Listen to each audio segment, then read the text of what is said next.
Hello, Aquarius. Thank you very much for tuning into this week's read. For the main part of the read, I'm using the Gilded Tarot by Cyril Marchetti.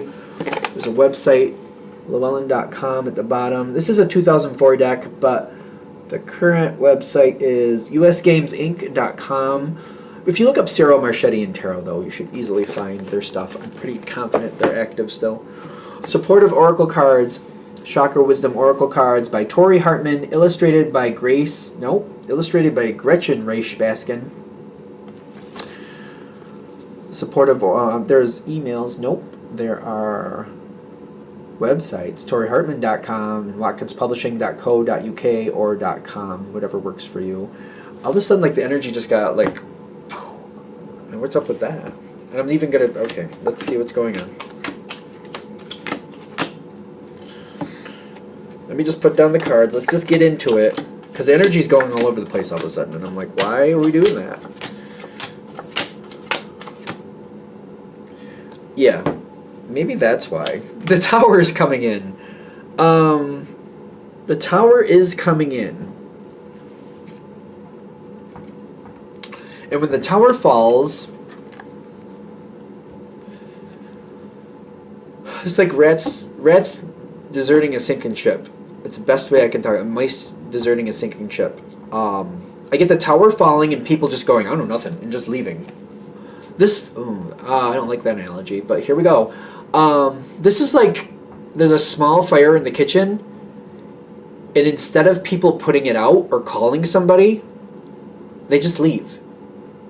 That's what this feels like to me, which I hate that analogy, but I hate the thought of people doing that. Something goes wrong, like a fire, like a little fire starts, but they don't call anybody, they don't put it out, they just simply leave and that's it. They just leave, like they didn't know nothing.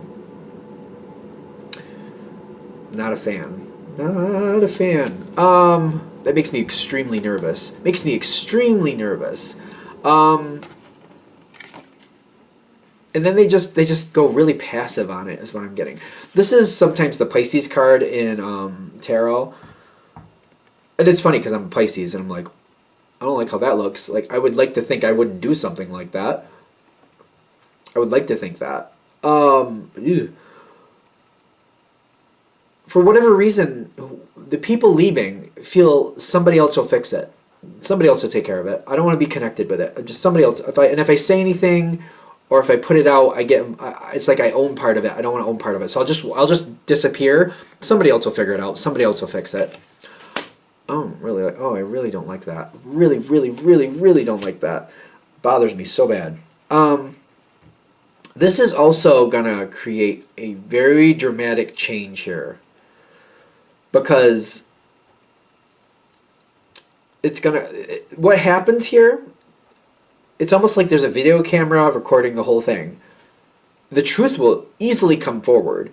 And it's like whoever walked away like that was clearly responsible for, at the very least, calling somebody and letting somebody know, letting the appropriate person know. If the fire broke out and even though it was small, it made them panic and they couldn't deal with it, at the very least, they had to let somebody know it was happening. Like, maybe you can't deal with it, that's all right, but call the right person. Let people know. Hit the fire thing, something. Because I'm getting this kitchen fire, but like there's no smoke detector, just to be fair. Because I feel like somebody's going to say, well, isn't there a smoke detector in your kitchen? There isn't, not in mine. There is over in like the vestibule. I don't know why I have it over there. But anyway, I mean, it goes off when I burn something. Not that I've done that in a while, so I guess it's close enough. Don't know why I'm going there with that. But like there's no smoke alarm going off with this stuff. Or the smoke alarm, somebody took the battery out of it because it was going off because maybe they burnt something and they never replaced it. Whatever you need to go, that's the analogy. But you're going to figure out, like, people are going to be like, well, I saw that person leaving and the smoke was already coming out of there. Like, why didn't they say something? You're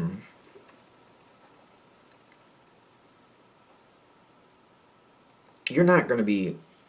The way I'm feeling about it, I have a feeling is the way you're going to feel about it. Like, what type of brain damage do you have to do that?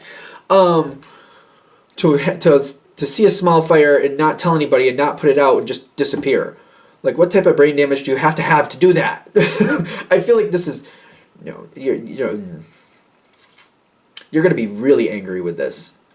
And I feel like you're going to look at certain people kind of like, maybe these are people maybe you liked before this moment, but once that happens, it changes your total perception of them. Total perception. Kind of like, I didn't see them that way before. Yeah, there's perception going on here. This may be somebody you've known for quite a while. But when this happens, your total viewpoint of them changes. You might even figure out, like, maybe they had a moment where maybe there's something where it triggered a memory, they panicked, and then for some reason they just ran away because that was, for what, anxiety just got them to run and they just had to get away from it. They couldn't deal with it. They couldn't talk about it. They just had to get away from it. Even if you figure out, like, the real reason why that happened, it still makes you view them so much more different than you used to. I feel like you're like, I can't trust this person to handle big things like that anymore. Even if it's not their fault and it was just like an emotional response that they couldn't help. It's like, okay, well, that's the case, but I can't trust them with that stuff because something like this happens again and they have that emotional response. We're still screwed, so I can't trust them to do that. Maybe it's not their fault, but it's still not going to put them in that position. You need to know this, obviously. It's going to change how you handle things going forward. Things may have been the same for the longest time, and you're not... I feel like this is another reason you're mad. Like, I didn't want to have to restructure this whole thing, but I clearly have to, because my perception is completely different now. What I thought was there versus what's been there. You're going to look at this as that, too. Kind of like, this has been there that way the whole time. I just never saw it that way. I never saw it in that light. I've seen little issues. I've seen little problems. I never realized they were that deeply rooted. I never realized they were that bad. It's kind of like I didn't realize this could go that bad. It just didn't occur to me. It's going to change the whole situation. We've said that.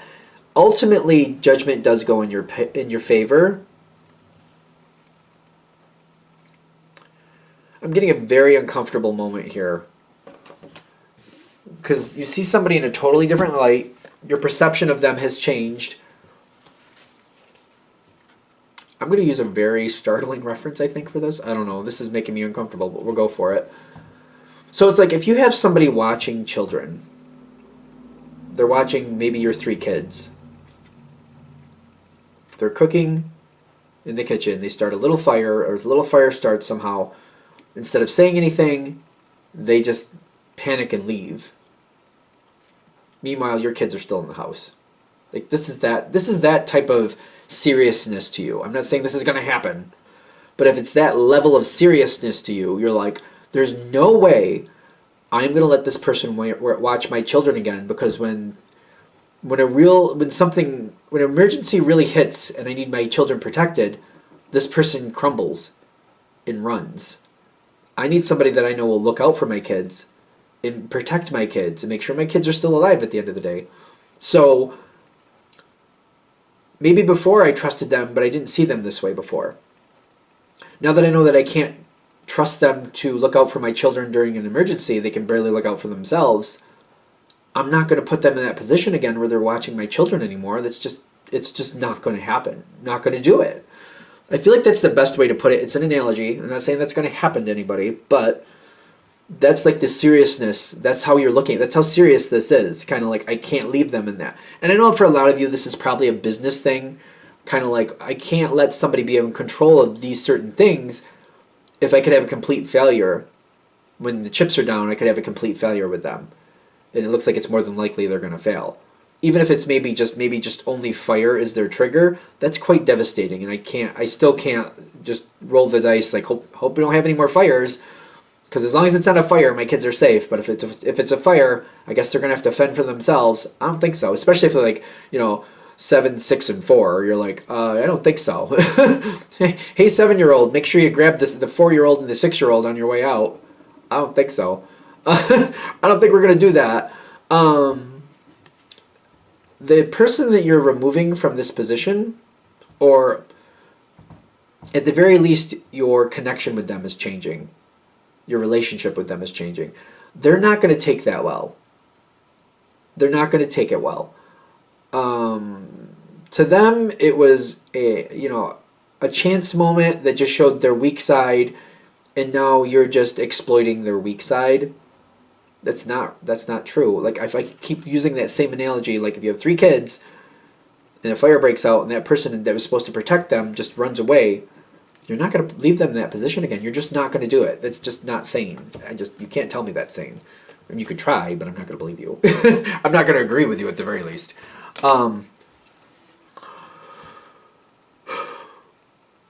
Yeah, that's not going to go well. You have to do what you have to do.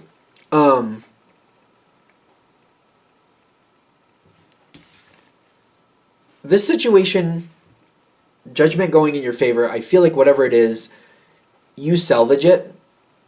So it's kind of like maybe there was that small fire in the kitchen. Somebody else did see it, maybe a neighbor or somebody driving by. And before the whole house went up, somebody like called the fire department. They got there. Everybody was safe. There was probably 10 times, if not more, damage than there should have been. But nobody got hurt. And everything was fixable. But it's kind of like... this is one of those situations where it makes you so uncomfortable. You're like, I feel very, very, very fortunate that it wasn't like a total loss, including people. So I'm very, very thankful. And it's like, but I'm not going to put myself in that position again. So like abundance is here. Everything is okay is what I'm also getting. But it's kind of like, I'm not going to roll the dice on that again.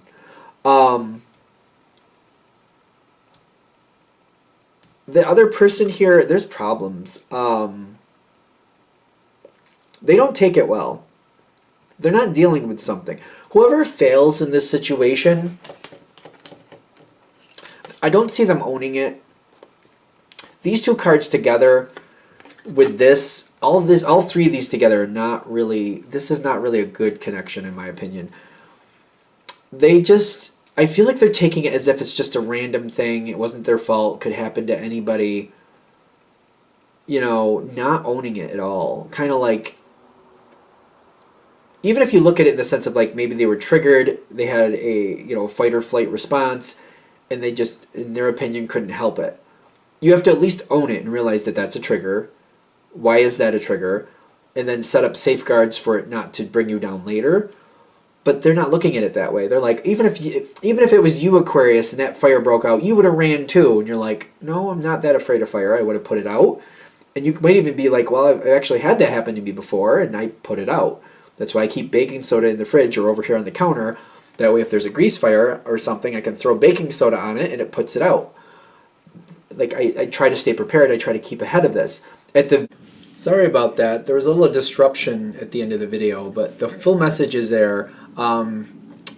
Just the part I missed. If you would like a reading from me, go ahead, shoot me an email, jamesforastral@gmail.com. That's James, the number 4, astral@gmail.com. If you're interested in the donation information, that's below with the same email. Thank you very much for watching, and you have a good day.